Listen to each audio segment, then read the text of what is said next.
পিরোজপুর জেলার কৃষি কর্মকর্তাদের অনিয়ম দুর্নীতির বিরুদ্ধে জেলা কৃষক দলের সহ সভাপতি এম সোহেল মাহমুদ বলেন, পিরোজপুর জেলার যে সকল উপজেলাগুলো রয়েছে প্রত্যেক উপজেলায় কৃষি কর্মকর্তারা সার, বীজ, কীটনাশক, হারভেস্টার মেশিন সহ দীর্ঘ 17 বছর ধরে ফ্যাসিস্ট সরকারের নেতাকর্মীদের নিয়ে ভাগ বাটোয়ারা করছেন, কিন্তু কৃষক তার ন্যায্য অধিকার বুঝে পায়নি। তাই আপনাদের কাছে আমাদের জেলা কৃষক দলের পক্ষ থেকে অনুরোধ, সকল উপজেলার তথ্যগুলি জেলা প্রশাসকের মাধ্যমে আগামী 7 দিনের মধ্যে বুঝিয়ে দেবেন। আর যদি বুঝিয়ে না দেন তাহলে জেলা কৃষক দল অন্যথায় আপনাদের বিরুদ্ধে কঠিনতম কর্মসূচি পালন করবে। পিরোজপুর থেকে মাইনুল ইসলাম মামুনের তথ্যচিত্রে থাকছে বিস্তারিত। আসসালামু আলাইকুম। উপস্থিত আমার সহকর্মী, সহযোদ্ধা, প্রিয় সাংবাদিক ভাইরা, আপনারা জানেন গত 25 তারিখে আমরা কৃষি বিভাগ এবং জেলা সাব রেজিস্ট্রার এই সাব রেজিস্ট্রার অফিসের দুর্নীতি নিয়ে আমরা একটি মানববন্ধন করেছি এবং সেখানে আপনারা উপস্থিত ছিলেন এবং সে বিষয়ে আপনারা আমাদের যথাযথ দায়িত্ব পালন করেছেন। আমি আপনাদেরকে ধন্যবাদ জানাই, কৃতজ্ঞতা জানাই। প্রিয় সাংবাদিক বন্ধুরা, আমি যে বিষয়ে বলতে চাই, আমি আমাদের পিরোজপুর জেলা কৃষি বিভাগের উপপরিচালক যিনি আছেন, আমি আপনার মাধ্যমে আমি জানতে চাই, মঠবাড়িয়ায় ওই সময়ে যিনি কৃষি বিভাগের দায়িত্বে ছিলেন তিনি বর্তমানে জিয়ানগরে দায়িত্বরত আছেন। আমি জানতে চাই ওই ভদ্রলোক যিনি মঠবাড়িয়ায় ছিলেন তিনি বর্তমানে জিয়ানগরে দায়িত্ব পালন করছেন। তিনি মঠবাড়িয়ায় থাকা অবস্থায় 58টি থার্মোস্টার মেশিন, সার, ঔষধ, কীটনাশক উনি কোথায় কাকে বিতরণ করেছেন আমরা এটা জানতে চাই। মাননীয় উপপরিচালক মহোদয়, আপনি যদি এ বিষয়ে কোনো ব্যবস্থা না নেন, এই বিষয়টি আপনি আমাদের পিরোজপুরের সৎ মানবিক একজন পবিত্র জেলা প্রশাসক মোহাম্মদ আশরাফুল আলম খান স্যারের নিকট আপনি তালিকাটি প্রদান করবেন।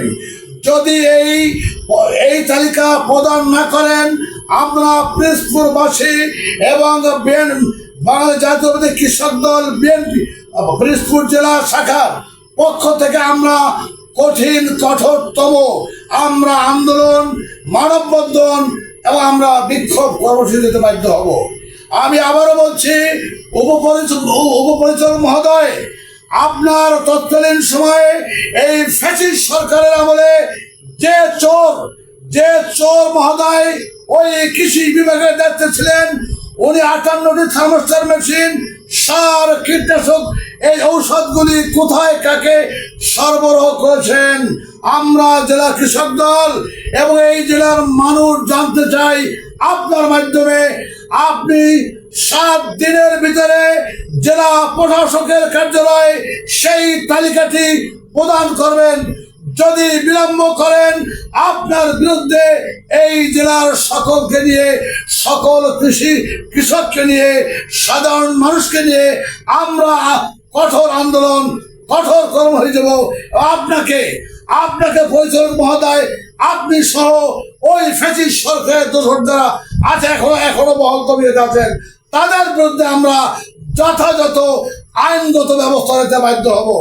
আমি কঠিন হুঁশিয়ার করে বলছি, উপপরিচালক মহোদয়, আপনি আগামী 7 ওয়ার্কিং ডের মধ্যে যদি জেলা প্রশাসকের কার্যালয়ে এই তালিকা প্রদান না করেন, আপনার বিরুদ্ধে জুতার মালা সহ ওই মঠবাড়িয়া দুর্নীতিবাজ যারা ছিল সেই কৃষি অফিসার এবং জিয়ানগর, নেসারাবাদ, কাউখালী যারাই ছিল তাদের বিরুদ্ধে আমরা কঠিন এবং আইনগত কঠোর ব্যবস্থা নেব। আমরা আন্দোলন করব, আমরা কৃষককে নিয়ে বিক্ষোভ করব। আমাদের মাঝে উপপরিচালক মহোদয়, আমাদের কাছে অনুসন্ধানী তথ্য রয়েছে, যে তথ্যে আপনি সহ ওই ফ্যাসিস্ট খুনি হাসিনা সরকারের আমলে যারা বহল তবিয়তে ছিল তাদের প্রত্যেকের আমলনামা আমাদের কাছে আছে। ইতিমধ্যে আমরা জেলা কৃষক দলের পক্ষ থেকে আমাদের সম্মানিত সভাপতি নাসির আহমেদ বাচ্চুর স্বাক্ষরিত চিঠি আপনাকে দেওয়া হয়েছে। আমরা জানতে চেয়েছিলাম আপনি এই 16 বছরে আপনি থার্মেস্টার মেশিন সহ কৃষি বীজ কীটনাশক কোথায় কাকে কিভাবে বিতরণ করেছেন, আপনি তা যথাযথ জবাব দিতে পারেননি। তার মানে আমরা বুঝে গেছি আপনি দুর্নীতিবাজ। উপপরিচালক সাহেব, শ্মশান মানে প্রেসপুর থেকে বিদায় নেন। আপনার ওই দুর্নীতিবাজ থানায় যারা আছেন কৃষি অফিসার তাদের সহ, নইলে আপনার বিরুদ্ধে কঠিন দুর্বার আন্দোলন করবে কৃষকরা এবং সাথে থাকবে বাংলাদেশ জাতীয়বাদী কৃষক দলের সকল নেতা কর্মীরা। ইনশাআল্লাহ আগামী 7 দিনের ভিতরে যদি আপনি জেলা পরিষদ মহোদয়ের কাছে এই তালিকা প্রদান না করেন। ধন্যবাদ সাংবাদিক বন্ধুরা।